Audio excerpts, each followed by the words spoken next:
Bismillahirrahmanirrahim. Allahumma salli wa sallim wa barik ala Sayyidina Muhammad wa ala ali Sayyidina Muhammad. Qarun. Siapa yang tidak kenal dengan nama Qarun? Nama Qarun tentu saja sudah tidak asing lagi di telinga kita. Ia merupakan miliarder kaya yang hidup sejaman dengan Nabi Musa alaihi salam. Saking kayanya Qarun, setiap kali ia keluar dari rumahnya, ia didampingi oleh 300 pelayan laki-laki dan 300 pelayan perempuan. Tak cukup itu, Qarun juga dikawal oleh 4.000 pengawal yang diiringi oleh 4.000 binatang ternak, ditambah 60 ekor unta yang khusus membawa kunci-kunci gudang penyimpanan harta kekayaannya. Itu dilakukan semata-mata sebagai bentuk kesombongan bahwa dialah manusia paling kaya, paling terhormat dan memiliki pengikut setia. Ia merasa lebih mulia dibanding Nabi Musa alaihi salam.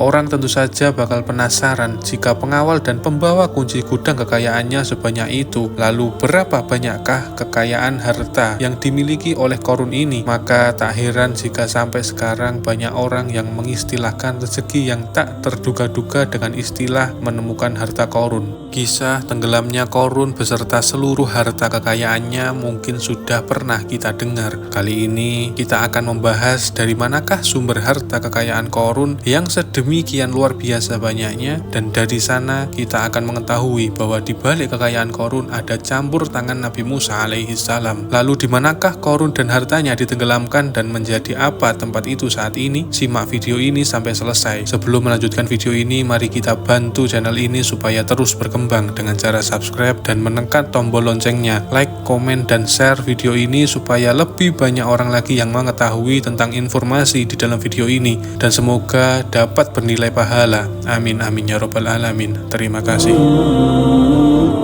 Siapakah Qarun dan bagaimana kisahnya dengan Nabi Musa? Qarun sebenarnya merupakan kaum Nabi Musa. Ia adalah umat Nabi Musa yang taat. Banyak yang mengatakan juga bahwa dia adalah saudara Nabi Musa alaihi salam. Ia masih berhubungan sepupu dengan Musa. Tidak hanya memiliki banyak harta, Qarun juga termasuk orang yang cerdas dan berilmu. Ia menguasai ilmu duniawi dan ilmu ukhrawi, dunia dan akhirat. Tercatat bahwa Qarun adalah ahli di bidang kimia. Dirinya tercatat sebagai ahli kitab Taurat setelah Nabi Musa dan Harun. Kepandaian Qarun dalam ilmu agama membuat dirinya sering disebut dengan Al-Munawwir atau orang yang memberi cahaya dan penerangan. Suaranya terkenal merdu dalam membaca kitab Taurat. Selain itu, Qarun juga lihai di dalam berbisnis. Ia mengetahui trik investasi yang menguntungkan, serta jalur perdagangan internasional yang strategis di zamannya. Kekayaan Qarun begitu banyak, sebagaimana tercatat di dalam Al-Quran surat Al-Qasas ayat 76, yang artinya, sesungguhnya Qarun termasuk kaum Musa, tetapi dia berlaku aniaya terhadap mereka. Kami telah menganugerahkan kepadanya perbendaharaan harta yang kunci-kuncinya sungguh berat dipikul oleh sejumlah orang yang kuat. Ingatlah ketika kaumnya berkata kepadanya, janganlah engkau terlalu berbangga. Sesungguhnya Allah tidak menyukai orang-orang yang terlalu membanggakan dirinya. Al-Quran surat Al-Qasas ayat 76. Qarun dikisahkan memiliki ribuan gudang harta yang berisikan emas dan perak. Bila keluar rumah, Qarun selalu berpakaian mewah dan dikawal oleh 600 pelayan. Ia diiringi oleh 4.000 ekor kuda dan 60 ekor unta yang khusus membawa kunci-kunci gudang kekayaannya. Namun sayangnya Qarun kemudian membangkang kepada Nabi Musa alaihi salam dan menjadi pengikut setia Fir'aun. Dari manakah asal-usul kekayaan Qarun? Ada beberapa riwayat yang memberitakan tentang asal-usul kekayaan Qarun. Sumber pertama menyebutkan bahwa Qarun jauh sebelum memiliki kekayaan, Qarun hanyalah seseorang laki-laki yang miskin, tidak mampu menafkahi keluarganya. Anaknya sangat banyak, lalu suatu ketika Qarun mendatangi Nabi Musa alaihi salam. Ia meminta Nabi Musa untuk mendoakannya agar Allah memberikan harta benda yang banyak. Ia juga meminta Nabi Musa agar mengajarkan ilmu kimia dan ilmu-ilmu kehidupan lainnya. Qarun yang dikenal sebagai orang yang soleh dan mengikuti ajaran Ibrahim dengan baik, tanpa berpikir panjang Nabi Musa alaihi salam menyetujui permintaannya itu. Allah Subhanahu wa Ta'ala mengabulkan doa Nabi Musa. Qarun diberikan kecerdasan lebih dan menguasai ilmu yang telah diajarkan kepadanya. Qarun menguasai teori dan praktik pembuatan emas, permata, dan beragam perhiasan mewah lainnya. Ia juga pakar dalam ilmu arsitektur, rancangan bangunan, penataan kota, dan lain sebagainya. Tidak lama setelah itu hidupnya berubah. Korun pun hidup dengan berkelimang harta. Ribuan gudang yang dimilikinya penuh dengan emas dan perak. Namun sayangnya keberuntungan yang didapatkannya membuatnya gelap mata. Korun mulai hidup dengan penuh pamer, dengan penuh kesombongan dan angkuh. Kekayaan yang diberikan Allah SWT membuatnya lupa dengan Sang Maha Pemberi. Dikisahkan Korun selalu memamerkan harta kekayaannya dengan mengenakan pakaian mewah. Ia selalu dikawal dengan 600 orang pelayan. Tak cukup itu, Korun juga dikelilingi oleh 4.000 orang pengawal yang diiringi dengan 4.000 binatang ternak ditambah 60 ekor unta yang khusus untuk membawa kunci-kunci gudang penyimpanan harta kekayaan Korun.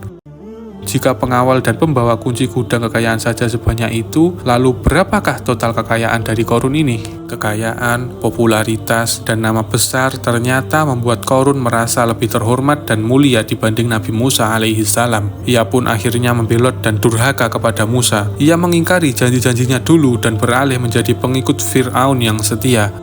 Loyalitas Korun terhadap Fir'aun membuatnya diangkat menjadi kepala mandor yang membawahi ribuan pekerja. Dikisahkan bahwa Korun bersikap semena-mena terhadap para pekerja. Ia tega memotong upah mereka. Ia melakukan korupsi demi membangun istana dan kemegahannya sendiri, dan untuk membangun gudang-gudang penyimpanan harta yang telah ia kumpulkan jauh-jauh hari sebelumnya. Korun enggan membayar zakat ketika Nabi Musa alaihissalam menagih zakat yang diperintahkan oleh Allah Subhanahu wa Ta'ala untuk ditunaikan olehnya. Ketika Korun dimintai zakat, ia langsung marah dan tidak memberikan sedikit pun kekayaannya. Lantas apa yang dipikirkan oleh Korun? Dia berpikir bahwa harta kekayaannya didapat dari hasil kerja dan usahanya dan tidak ada kaitannya dengan siapapun, termasuk Allah Subhanahu wa Ta'ala. Janji Korun untuk lebih taat beribadah dan membantu sesama jika diberi kekayaan oleh Allah, ia lupakan. Dia mempergunakan kekayaan tersebut dalam kesesatan, kezoliman, dan permusuhan, sehingga membuatnya menjadi sombong dan terlena.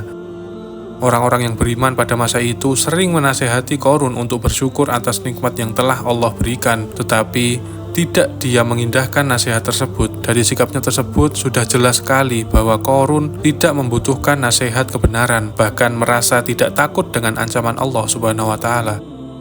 Sebab Korun merasa sudah memiliki segalanya. Dirinya hebat, dirinya pintar, punya banyak pengikut setia, punya banyak pengawal dan keamanan, dekat dengan Raja Fir'aun, dan punya banyak harta.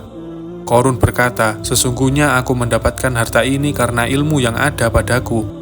Sangat sombong, ia merasa hartanya didapatkan sendiri tanpa campur tangan dan kehendak Zat yang Maha Kaya, Allah Subhanahu wa Ta'ala. Apakah Korun lupa ataukah ia tidak tahu bahwa Allah Subhanahu wa Ta'ala telah membinasakan orang-orang sombong sebelumnya yang bahkan lebih kuat darinya, yang lebih kaya darinya, yang lebih banyak pengawalnya, lebih kokoh dan tak terkalahkan dibanding dirinya. Karena terdorong sifat kikir dan angkuh, maka Korun membuat rencana untuk melakukan tipu daya agar dia terlepas dari kewajiban membayar zakat. Dia ingin menjatuhkan nama baik dan citra dari Nabi Musa alaihissalam. Kemudian Korun mengumpulkan tokoh-tokoh konglomerat Bani Israel. Ia berkata kepada mereka, "Wahai saudara-saudaraku, terhadap apa yang diperintahkan Musa untuk membayar zakat, apakah kalian akan mematuhinya? Sekarang dia hendak mengambil harta yang ada di tangan kalian, maka pikirkanlah suatu cara untuk menghindari perintahnya." Para pembesar-pembesar yang dia panggil kemudian menjawab, "Wahai paduka Korun, engkau lebih besar daripada kami. Kami akan melakukan apa yang kau inginkan." Korun pun berkata, "Datangkan kepadaku wanita cantik, aku akan memberinya hadiah besar jika ia berhasil menggoda dan memfitnah Musa." Ketika wanita cantik yang diinginkan itu datang, Korun memberikan kepadanya uang muka sebagai jaminan bahwa ia akan membayarkan seluruh yang dijanjikan ketika berhasil menjalankan misinya. Bukan hanya itu, Korun pun juga berjanji akan menjadikan wanita ini sebagai istrinya.